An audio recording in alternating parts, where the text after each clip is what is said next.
One day I went to a school again. And at that school, I was speaking now to the primary division.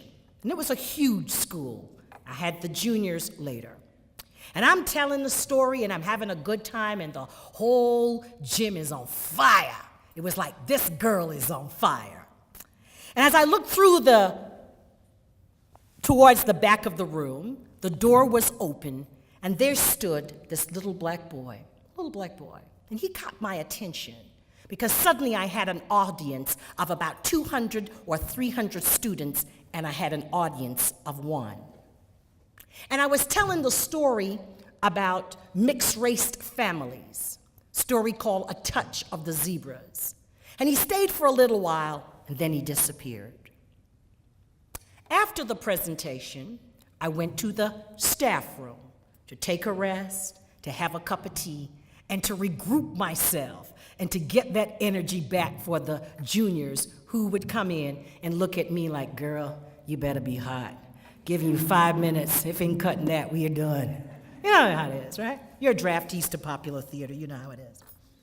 So there in the staff room was the little boy. Aha. And so I went over to him. And just like what Ted did, I extended my hand. And I said to him, hi, how you doing? My name is Miss Sadu. I want him to know that I'm Miss Sadu, not Itah, because as my grandmother would say, we are not yet familiar. Mm-hmm. And I said, I know you're not supposed to speak to strangers, but I saw you standing outside of the gym, and you know who I am. What is your name? And he said to me, my name is Rowan. And I said to him, can I sit with you? Again, having students' interest at heart.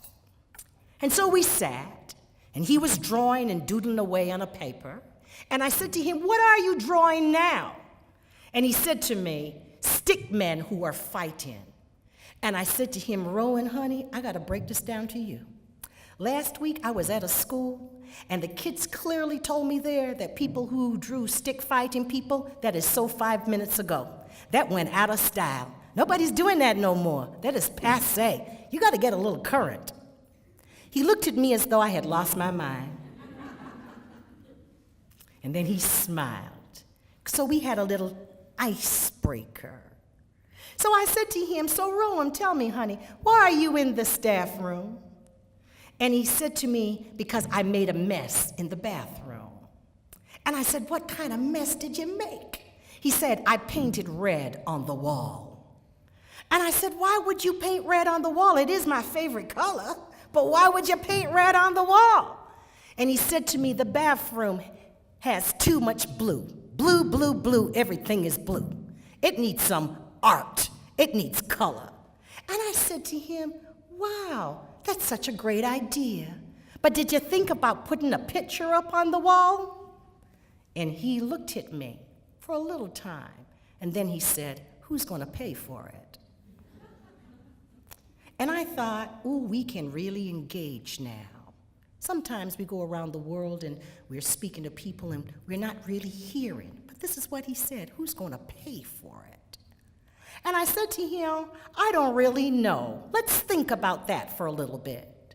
And suddenly I followed his eye, and he was looking through the staff room's door into the office space. And I could see where his eye was going. It went straight to the PA system and the microphone. And he turned to me and he said, I could fundraise. And I said, that sounds like a good idea. And he says, can you help? I said, I got one little thing to tell you. Teachers have art in their bathrooms, so you could point that out. We sat in silence for a little time, and then he said, but they're going to tell me no. They're going to say it can't be done.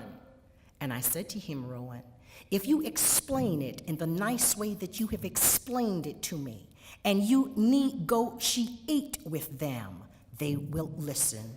Again, when we are allies, we have to negotiate. We can be advocates, but we can never speak for someone. I resent people who say they represent the voice of the voiceless. Every time I hear that, I say, give up the microphone to the person, let me hear their voice. But I digress. And so I said to Rowan, I want you to think about that. And he paused for a little bit, and then he said, I think I can do that. And I said to him, and you tell them that the special guest thinks that you can do that. And he smiled.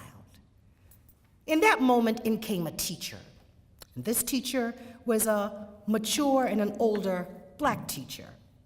And she looked at Rowan, and she picked up the kettle, and she said, Rowan, no cookies for you today, boy. And her hand did the talking, and she left. About 2 minutes later, another teacher came in, younger white teacher.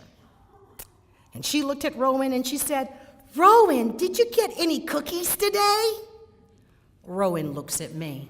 I look at Rowan. His eyes said, witness. I said, witness back. Witnessing for you. 2 people, 2 allies, 2 advocates, 2 people looking out for Rowan, 2 people giving 2 conflicting messages. Again, when we are allies, what are the messages that we are conveying? What are our contradictions? Are we working together with the alliance, or are we mavericks? Are we off on one thing, or are we doing the thing that we need to do together? Moments passed again, and I said to Rowan, what are you doing now? And he said, I am drawing new people. And I said, well, what are those new people doing? And he said to me, they're playing jump rope and double dutch.